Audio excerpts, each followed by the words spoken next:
Okay, here we are downstairs. Just went and ran and got a thing of the pie filling.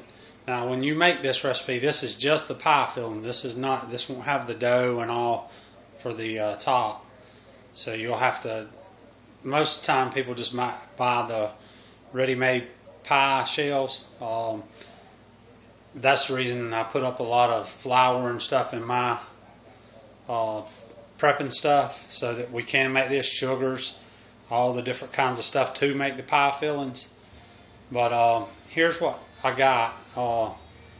Let me give you the recipe right here first, and I'll look on back and I'll show you the steps to making it.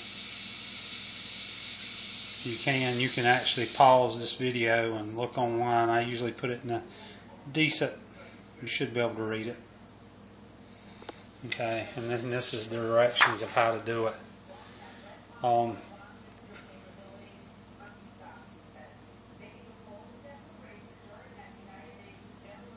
Okay. Like I say, you can always pause it, but what I was going to show you is I use.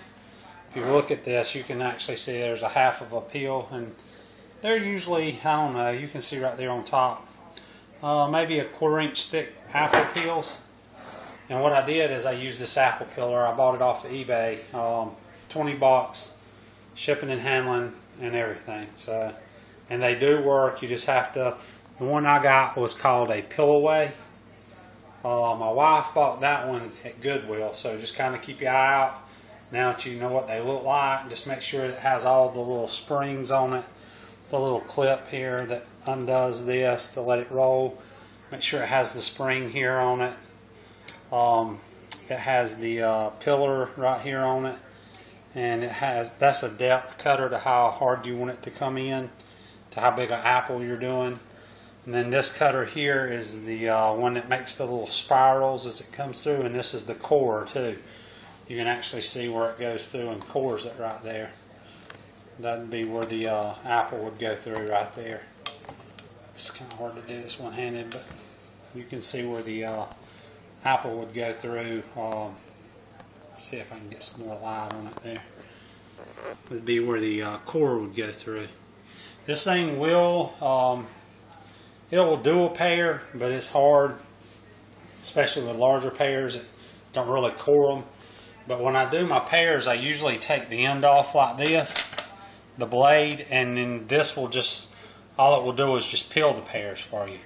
So that takes a lot of time away from having to peel pears. And because what you want to do is cut them in big chunks, slices, and then you want to run them through something like this here. Let me see if I can get the line off.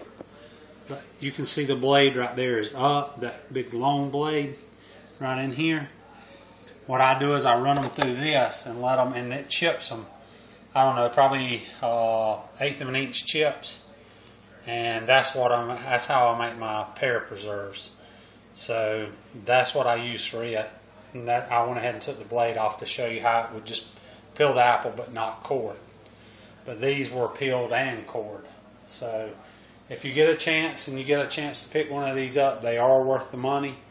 I had seen other people use them on YouTube and didn't know how they would work. I figured out $20, I'd take the chance, and they are well worth the money.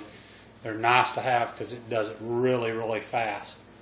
I had all the apples peeled before she even had the recipe here started. And then I went ahead and stuck them in the, well, first I had to do is sterilize the jars, but after I done that, then I peeled the apples with that and cored them and had them in the jar waiting for her to get this recipe to pour over them so that we could water bath them. But you water bath them, well, you'll see it in the thing there, water bath for 20 minutes. But it is nice because she's going to give them away as gifts.